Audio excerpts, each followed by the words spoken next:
They'll turn their ears from the truth and they'll turn aside to myths. In other words, how people say, well, you ain't got to go to church. You ain't got to have nobody over you. God, your covering. How is God your covering? When you ain't submitted to nobody. So when nobody ain't correcting you, who's really watching over you?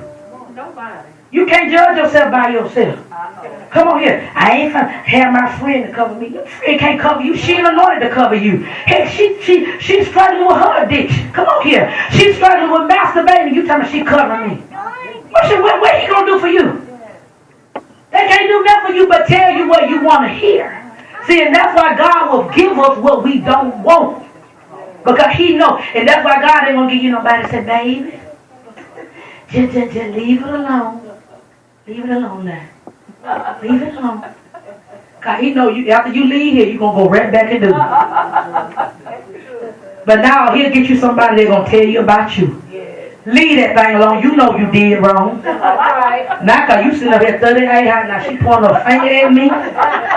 now you feeling defensive. I got to posture myself. So everybody won't think it's me. You see what I'm saying? Because when you walk out the door, guess what's going to grip you? What she just said. But if I say, it's all right, they're going to pacify your demon. No, I ain't got time to pacify your demon. I got to put my finger on it and God say, deal with it. So that when you leave here, that's why some people say, Pastor, I was somewhere and I heard your voice. See, that was the Holy Ghost. He had to use my voice, come on here, to deal with you to say, you better stop. All right now.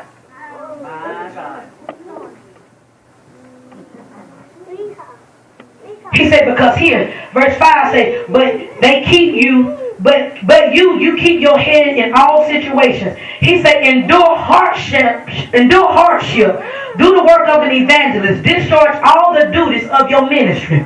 When I write down that word, endure hardship. When I broke down that word, endure hardship, let me tell you what it means. It means I suffer evil. I suffer affliction. I endure perseverance. It's a properly experiencing painful hardship, suffering that seems to be a setback, but really it isn't. It is to experience affliction that seems bad and miserable from an earthly perspective, but in actuality it's sent by God to accomplish his greater purpose in you. What you saying, Pastor? In other words, God is saying while you dealing with what you're dealing with, the trials and tribulations that you're dealing with, God's saying, I got you dealing with this because it's meant to be a setup for you. In other words, I got you going through hell because while you're going through, it's meant to bring the greatest purpose out of you.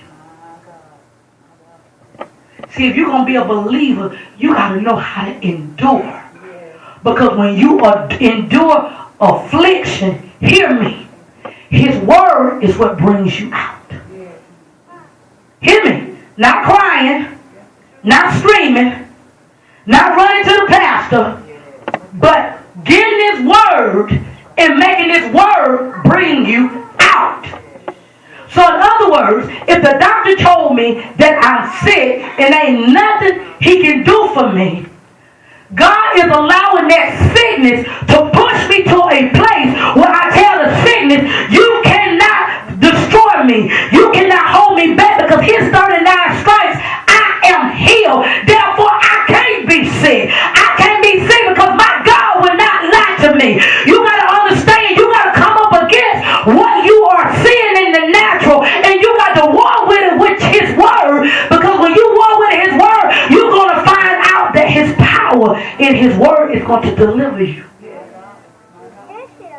So in other words, if you don't say nothing, if you don't pray, if you don't speak his word, how can you learn to be a disciple? You can't. See, you got to understand For the simple fact, God is allowing this test to come. And see, during this test, so you got to understand, when you say, the doctor said that I'm sick, I got to hold his word. I got to hold it on the inside. Even though when I'm aching with pain, I got to tell the devil, you're a liar. I'm standing on his word. The Bible said that the promises of the Lord are yes, and they are amen. So even though it looks like I'm sick, but I understand that God is creating strength in me. Come on here. He's transforming me until I get well, until I begin to believe him, until I begin to see what that word is saying. See, your word got to be tried.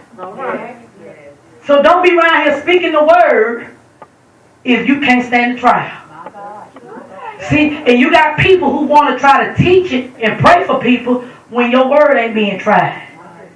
See, when your word is being tried and you pass the test, that's when God can use you. But if he can't use, if you can't pass the test, he can't use you. Because see, if all the time you always talk about, girl, I ain't never went through nothing, everything is always good, God can't use you. How you gonna tell somebody you know how it is to be low if you ain't never been low? How you gonna tell somebody you got to trust God if you don't trust God? See, everything that we speak, we're going to be tried on it. And that's why God's saying, I'm looking at you to teach you that you got to carry the fruit of a believer. If you can't bear no fruit, you ain't no believer. And I ain't trying to be mean. I'm just telling you the truth. Because you got people talking about they believers and you ain't showing no fruit.